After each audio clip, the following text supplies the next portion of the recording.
Hello, my name is Peter Hess. Welcome to the first set of videos on the Toledo Terminal Lines. Before we start the video tour, let me give you some details about the layout.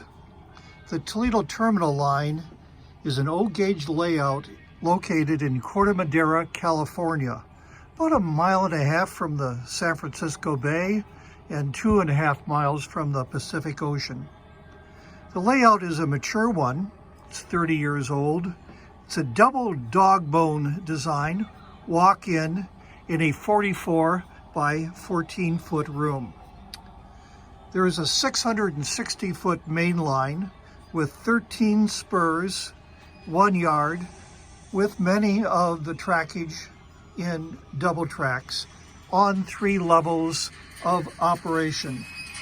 There is a maximum 33% grade, allowing for continuous and operational enjoyment.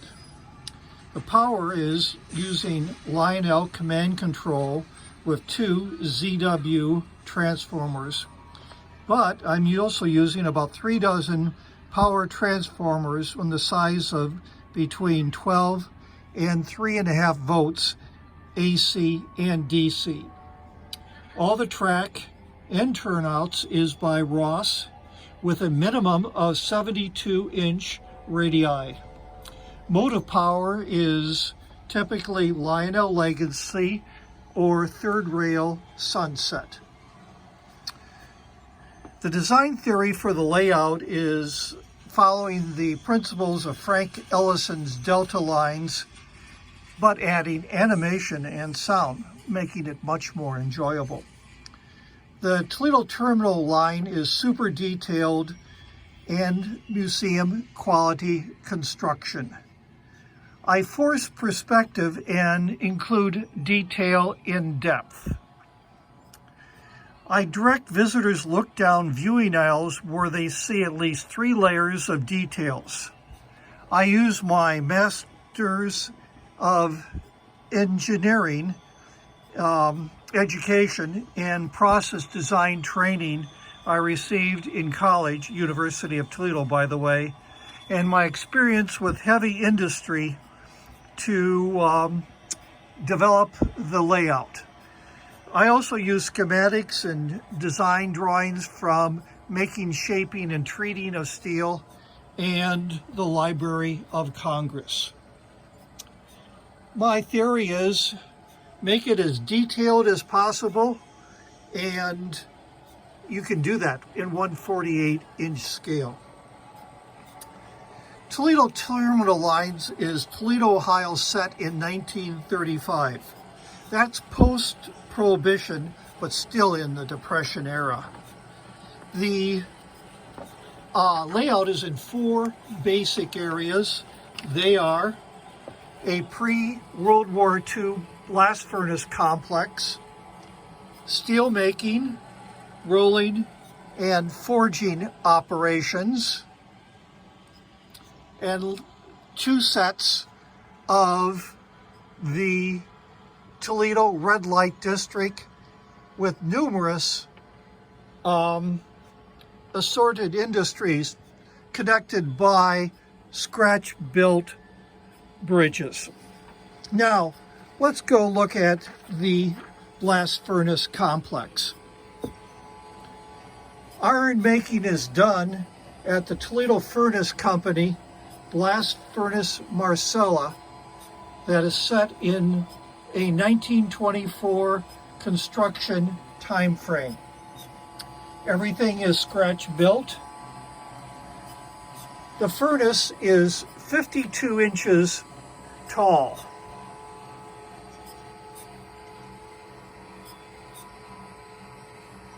The complex encompasses some 80 square feet, and that is the stoves, the blower house, the blast furnace, and lines leading up to it.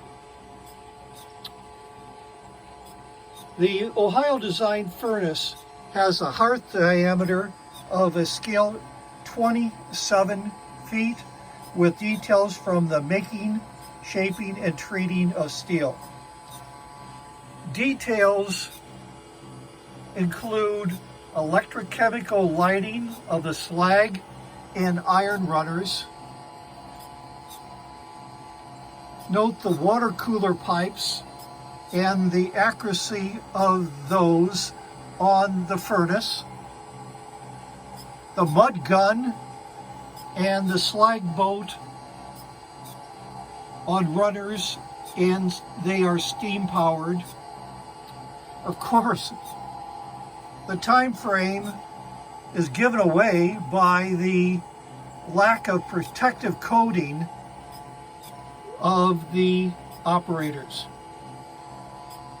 There is a scratch-built crane to assist in the operation of the furnace, and there's lighted slag and bottle cars. They're lighted with LCD lights. I want to call your attention to the accurately designed top works, and please note the operating small and large bell levers. The animation of these levers is the first time this has been done to my knowledge, and this was done by the use of a high torque 1 RPM 12 volt AC motor and gears. The cables on the skip hoists are also animated, and unfortunately the skip car hoist is not currently animated because it's one heck of an engineering feat to do that in 1/48 scales. Note the muted interior lights and the off angle of all the structures. None of the structures is facing 90 degrees to the viewer. Again, forcing the viewer to look down certain aisles and then having the viewer notice the details. Now turning our eyes to the ancillaries of the blast furnace complex. You can see the steam accumulator building and the pipe aisles, or pipe alleys really, which really tie together the various buildings in the blast furnace complex.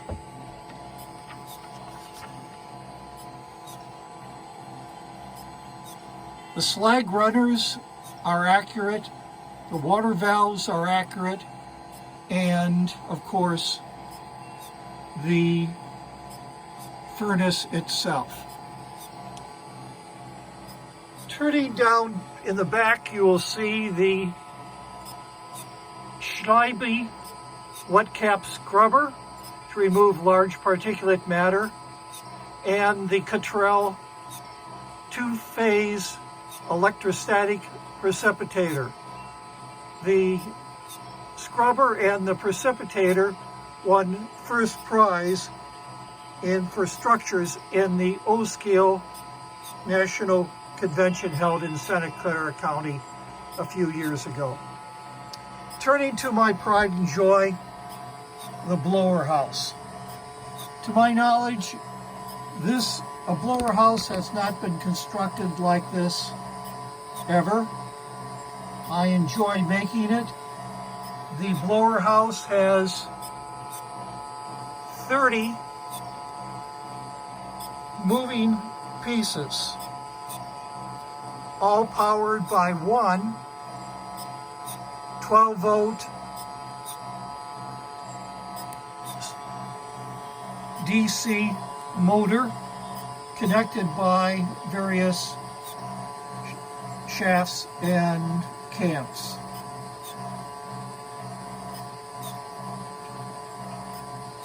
Of course, the blower engine are gas-fired tandem engines that forces air through the stoves. Now moving on, the air coming out of the blower house